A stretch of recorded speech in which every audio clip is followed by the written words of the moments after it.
एक गांव में एक साहूकार रहता था। उसकी एक बेटी थी।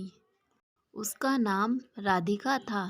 राधिका का पूजा पाठ में बहुत मन लगता था। वो माता लक्ष्मी की भक्त थी।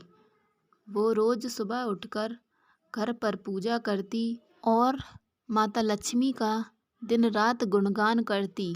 जय माता लक्ष्मी, जय माँ लक्ष्मी। वह नित्य प्रातः पीपल सींचने जाती। जब वह पीपल सींचने जाती तो पीपल में से लक्ष्मी माता प्रकट हो जाती और दूर ही से देखकर उसे चली जाती। ऐसे ही दिन गुजर रहे थे।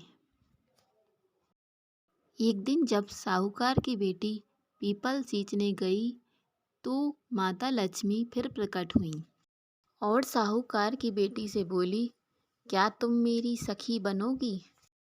तो साहूकार की बेटी बोली, मैं पिताजी से पूछ कर बताऊंगी। घर जाकर साहूकार की बेटी ने अपने पिता से सारी बातें कह दी। तो साहूकार कहने लगा, बेटा, वो तो साक्षात महालक्ष्मी है। अपने को और क्या चाहिए? तुम महालक्ष्मी की सखी बन जाओ। अगले दिन जब साहूकार की बेटी पीपल सींचने पहुंची तो माता लक्ष्मी ने पूछा, क्या तुम मेरी सखी बनोगी? हाँ, मैं आपकी सखी बनूंगी। फिर वो दोनों पक्की सहेलियां बन गईं और माता लक्ष्मी ने उसे अपने घर खाने का न्योता भी दिया।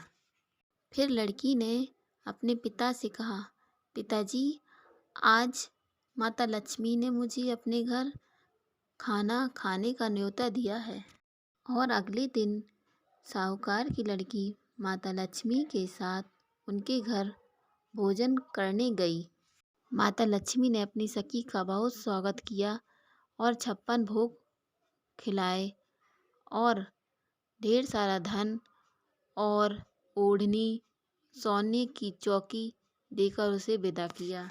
भोजन जीप कर जब साहूकार की बेटी जाने लगी तो माता लक्ष्मी ने उससे कहा कि मैं भी तुम्हारे घर भोजन करने आऊंगी। तो साहूकार की बेटी ने कहा, आ जाना। घर आकर वो उदास होकर बैठ गई। तो उसके पिताजी ने आकर पूछा, बेटी, सहेली के घर गई थी, भोजन कर आई, लेकिन तुम उदास क्यों बैठी हो? पिताजी, लक्ष्मी जी ने मेरा बहुत स्वागत किया, मुझे तरह तरह के व्यंजन खिलाए, मेरा बहुत स्वागत सत्कार किया और वो मेरे घर आना चाहती हैं। मैं उन्हें क्या जिवाऊंगी और उनका स्वागत कैसे करूंगी? बेटा, लक्ष्मी जी को प्रसन्न करने के लिए दुनिया भर के आडंबर की जरूरत नहीं है। पूरे घर को स्वच्छ कर कर, पूरे घर में दिए लगाकर सच्चे मन से माता लक्ष्मी का स्वागत करेंगे। पिताजी की बातें सुनकर लड़की पूरे घर की सफाई में लग जाती है। वो अपने पूरे घर को स्वच्छ कर देती है और पूरे घर में दिए प्रज्वलित कर देती है। पूरा घर रोशनी से भर जाता है और पूरे घर में धूप की सुगंध फैल जाती है।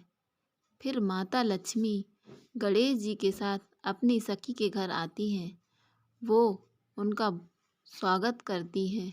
जैसे ही लक्ष्मी माता के और गणेश जी के कदम उसकी घर पर पड़ते हैं, उसका घर झोपड़ी से महल बन जाता है। हे माता लक्ष्मी, जैसे आपने उस साहूकार की लड़की पर कृपा की, ऐसी ही सभी पर कृपा करना।